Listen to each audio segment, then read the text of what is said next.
Arma 3 has long been touted as the everything game due to its insane level of customization and endless modding possibilities. It wasn't until a few years ago that I started to really enjoy the 2035 setting, also known as Futura, which is essentially the near future, but not so far to where weapons and equipment look unrealistic. Personally, I've really grown to love this setting, and in this video, we'll be looking at 15 of the best mods set in the 2035 setting. At number 15 is John's 2035 expansion project, Weapons. A simple mod that adds a couple new variants of some of our favorite weapons like the SPAR 16S, configured as an assault rifle using 30-round mags instead of the larger drum mag, and an M65 IAR, again configured to fire the 30-round mags instead of the larger double-stacked mags. It's a simple, unique mod for people that want new variants of weapons they've been using forever. At number 14 is Malden Defense Force 2035. Malden is a picturesque place, but one doesn't have to suspend their disbelief to understand that they have their own defense forces. Malden and its sister island Everon form the basis of the Malden Islands chain, along with Nogova. As such, the air assets are stationed on Nogova, as can be seen by the tail flashes on the A-143s. Malden Defense Forces utilize much of the same surplus equipment that adorns the Altus Armed Forces, though their training and doctrine is relatively subpar due to a smaller tactical footprint and lack of seasoned officers. The Defense Forces pull from their active duty AAF to fill their ranks and rely on the experienced NCOs to fill the gap in the tactical spectrum. At number 13 is Insurgency 2035. Utilizing the incredible Arma 3 Aegis mod, Insurgency 2035 brings 3 new factions into the fold, fleshing out the insurgent and paramilitary organizations from across the Armaverse. The aforementioned factions are the Chernarushian Radical Party, Pro-Alcantaros paramilitaries, and the Takistani insurgents. All of these factions use a mixture of Arma 3 Aegis and Western Sahara Creator DLC assets to outfit their troops, extending the opposing forces in the Armaverse even further. Having more enemies to shoot at in Arma 3 is always a great thing. At number 12 is Arma 3 Elite Forces, another mod using a mixture of assets from the Arma 3 Aegis and 3 of the Creator DLCs, Western Sahara, Reaction Forces, and Expeditionary Forces. This mod aims to expand the 2035 Futura setting with new factions like the US Army, USAF Airborne, Joint Task Force, Army Rangers, Delta Force, Naval Special Warfare, and even some new FIA and Horizon Islands elements. New weapons and gear variants are included to expand the loadout possibilities of this already immense game even further. This mod is still a work in progress, and the Steam page has an awesome roadmap showing just how much Kiosk is planning on pouring into this one, so if you're a fan of the 2035 setting, this is a must-have. At number 11 is JCA MCRP Expansion 2035. This mod builds off of his base mod, the Modular Carrier Remake project, which includes CTRG-themed vests for the awesome modular carriers introduced in the Contact DLC. These vests were redesigned from the ground up to be as similar to the Contact DLC vest as possible, even receiving their same beautiful textures. The mod has been further expanded on with additional camo schemes also developed by Grave as part of the Joint Comp arsenal of extended gear. Grave, as you may or may not know, makes some of the best new weapons mods, and I'm gonna shamelessly plug those here because while they're modern weapons, they do easily fit into the base game, but they're not meant to be 2035 centric. They're just incredible, and I fucking love them, and I guarantee you will too. At number 10 is Japan 2035. I'm going to be honest, I love our Jazz staff partners in real life, and the camo scheme they use in this mod is gorgeous. I could look at it all day long. Mods that include our partner forces that flesh out the Blue 4 factions a little bit more are always welcome in my opinion. This is further fleshed out with the AH99J Japan 2035 skin mod by Schutz that includes a ton of sexy new liveries, something that Japan really loves doing on their older AH1 Cobras. At number 9 is AJAX 2035 Gear and Uniform Expansion. Focusing on Blue 4 gear, AJAX provides a ton of new assets to further expand the 2035 gear options for NATO. Right off the bat, you'll notice the quality of the gear is great for augmenting vanilla assets. A ton of excellent mod creators went into making this one, and it's definitely worth your time if you're looking for something familiar but new when it comes to filling out your squads and custom-made scenarios, or if you're just wanting to mess around in the editor. At number 8 is CAF 2035. Our Canadian brethren up north have an outstanding fighting force. Granted, in my humble opinion, they don't get the budget they deserve to help them stay as a high-level fighting force, but hopefully that changes. In this mod's lore, Canada modernized its forces to ensure parity and standardization with other forces in the 2035 NATO, allowing the Canadian Armed Forces to operate anytime, any place when called upon.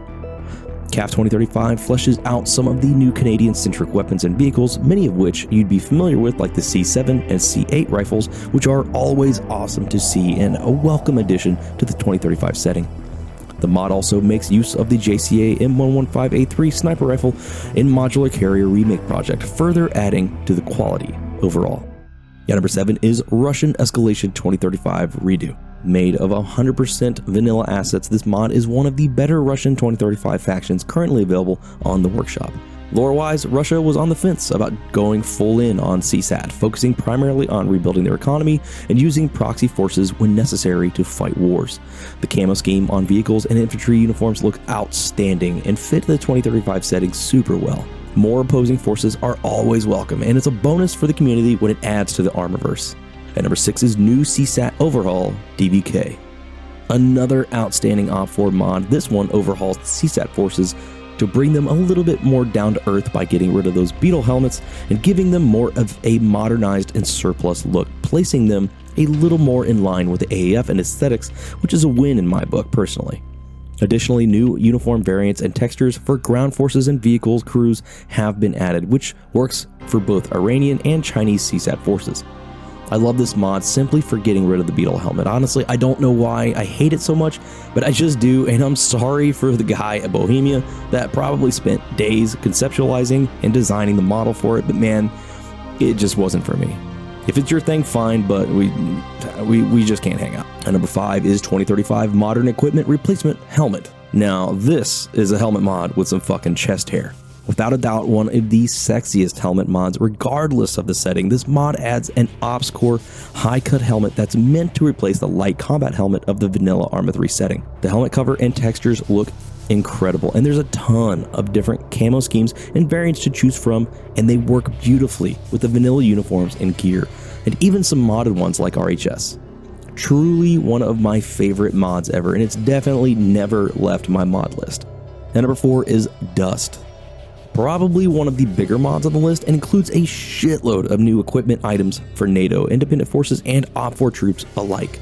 The mod's goal is to create a more distinctive visual appeal and setting based on the vanilla setting, but with a heavily revised story and geopolitical undertones that helped shape these armies into what they are. This mod takes advantage of the JCA Modular Carrier Remake project, and in my opinion is a must-have if you're looking for the one-stop shop expansion mod that covers just about every damn type of camo pattern you could want. Now, number 3 is ADF Re-Cut Beta. Now, while this one isn't specifically a 2035 mod, it's just so good I can't help but include it, especially how well it blends into the 2035 setting and jives with the vanilla base game assets. The Australian Defence Force looks amazing in their OSCAM, which looks positively outstanding no matter what map you're playing on. The mod is chock full of beautiful vehicles and aircraft specific to the ADF, as well as a unit-specific weaponry currently utilized by Australian forces. ADF are a wonderful complementary force to the vanilla NATO faction, and one you definitely need to get your hands on if you're a Blue 4 buff. And number 2 is Arma 3 Aegis. Unless you've been living under a rock, you know all about this one already.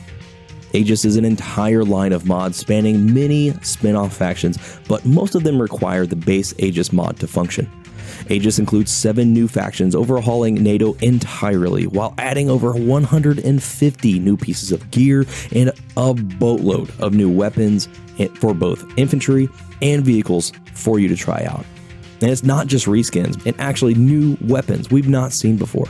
Aegis comes with a bunch of new quality of life improvements as well, like some improved particle effects and shockwaves for explosions, which in my experience work well with other effects mods like Blast Core and Photon VFX.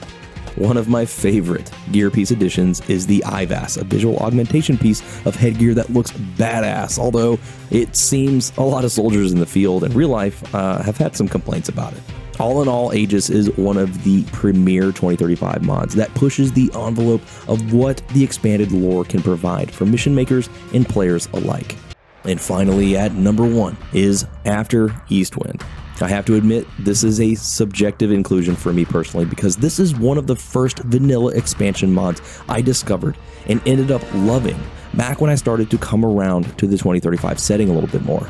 The various factions within this mod act as a continuation following the Eastwind incident, hence where the mod got its name from. I loved the vanilla campaign and story, and I wish I could have seen more, and to me, this was the natural evolution of that storyline. The AAF converting to the new Altus army following the conflict felt right, and splintered OPFOR factions that just couldn't let the war go scurried away and started insurgency operations against the NAA. I also absolutely love the Alpac camo pattern on the vehicles and troop equipment. It looks iconic, honestly. This mod will always have a special place in my heart for making me love the 2035 setting, and it keeps me coming back for hours and hours of enjoyment. Well guys, that's all I have for this video. I hope you found a new mod or two to enjoy. This game is truly something incredible, and even though Arma Reforger is taking much of the spotlight these days and Arma 4 is on the horizon, Arma 3 will forever be my true love in this gaming world. Thank you, as always, to my incredible patrons for their support of me and the channel, as well as my amazing channel members for their support. If you want your name up here with these big bald legends, see the channel description for the link. And of course, thank you for your time and for watching, and I will see you in the next video.